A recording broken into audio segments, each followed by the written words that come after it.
Jangan lupa subscribe, like, komen, dan share YouTube TVRI Bengkulu. Dan nyalakan loncengnya ya.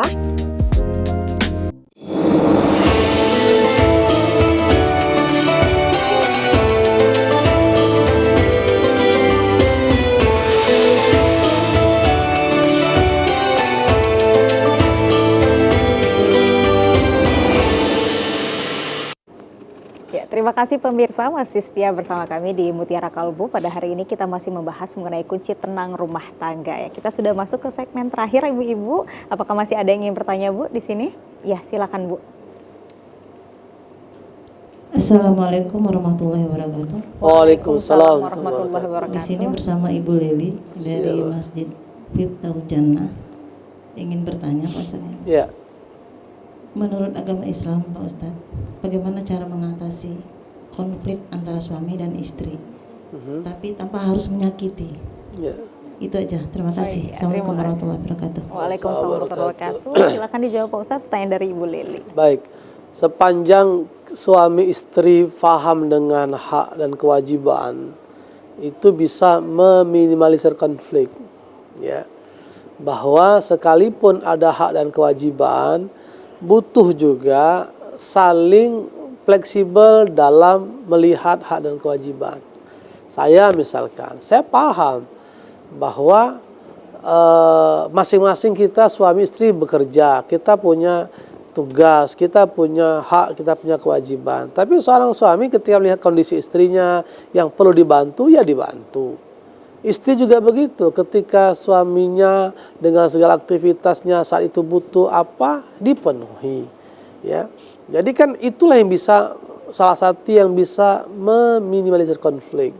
Ya, karena misal kalau suami ogah nyuci piring misalkan, ya, marah, aku nih suami masuk sih nyuci piring misalkan, itulah konflik itu kan. Jadilah pula ya aku nih lalita kerja, masa nyuruh bersihkan pempes anak, ya padahal itu kan sama-sama.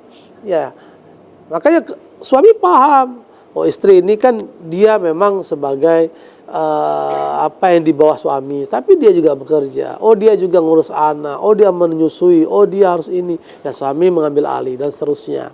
Sehingga ketika memang ada sikap yang bisa saling memahami, fleksibel terhadap itu, maka saya pikir itu bisa meredakan konflik. Yang kedua, bahwa memang kita harus terbiasa menggunakan kata-kata sakti itu. Ya, satu minta tolong, ya, dua minta maaf, tiga terima kasih. Dengan suami itu, makasih. Walaupun sudah biasa, ma tolong ambilkan itu ma, dia ambil, makasih ya ma tolong ma, makasih, maaf ma, begitu. Ya. Karena kalau biasa menggunakan tiga kata sakti itu, saya pikir ya nggak mudah lah kita sakit hati. Kalaupun ada konflik, kita nggak konflik cepat reda. Ya. Dan memang seorang suami itu harus peka juga. Ternyata kodrat perempuan itu kan dia harus banyak diungkapkan kata-kata. Jadi perempuan itu selalu pengen dengar pengakuan, pernyataan suaminya. Sayang. Tiap hari itu ditanya ke istri, sayang apa tidak, Mbak? Sayang, maka suami harus peka. Sebelum ditanya kecil tiap malam, sayang, selamat tidur sayang, kecup keningnya. Kan pernikahan saya udah 17 tahun, Bu. Sehari tidak kurang 5 kali, 10 kali nanya juga sayang apa tidak tuh, istri saya itu. Kalau lupa ditanya lagi, malam tadi lupa nanya, sayang enggak? Lagi sudah mandi, sayang enggak? Ya begitu, harus. Makanya anak saya sampai ketawa-ketawa, Umi ini lebay. Bukan lebay, memang begitulah. Atau perempuan itu butuh pernyataan, maka suami harus paham itu.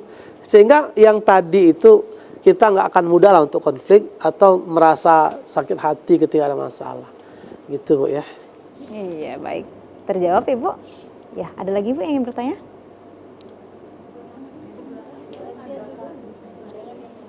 Ya, boleh Bu.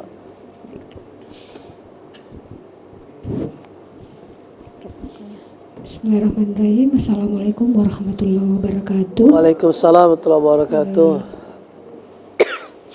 Dalam kehidupan kita terkadang kita menemukan cerita teman-teman atau lingkungan dia misalnya mengatakan seperti ini, nggak apa-apalah, toh suami saya banyak sedekah, banyak saya berbuat baik, walaupun sholatnya mungkin masih bolong-bolong misalnya seperti itu.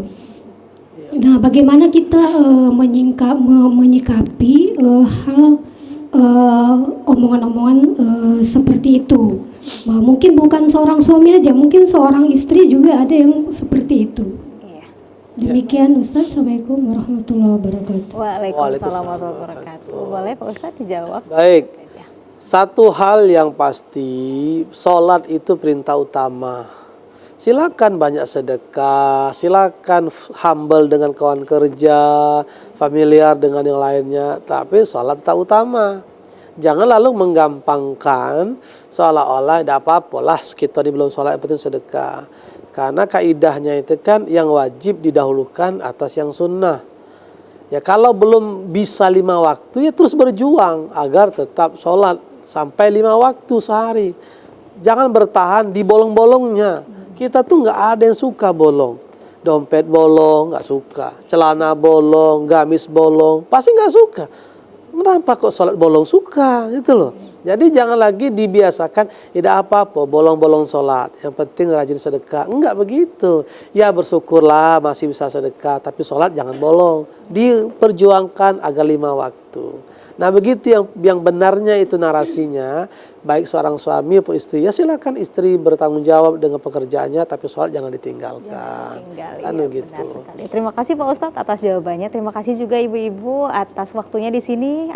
Apalagi yang sudah bertanya tadi, terima kasih banyak ya ibu-ibu. Pak Ustadz, semoga ilmu hari ini bisa bermanfaat untuk kita semua, untuk ibu-ibu dan juga untuk pemirsa yang ada di rumah ya. Dengan menerapkan kunci dari ketenangan dalam rumah tangga ini tadi, semoga kita semua dapat membangun keluarga yang bahagia, sakinah, mawaddah warahmah seperti kata Pak Ustadz tadi, dan diridhoi oleh Allah Subhanahu wa taala. Dan akhirnya saya Melintar Asmara bersama kru yang bertugas pamit undur diri. Terima kasih atas kebersamaan Anda. Wassalamualaikum warahmatullahi wabarakatuh. Waalaikumsalam warahmatullahi wabarakatuh.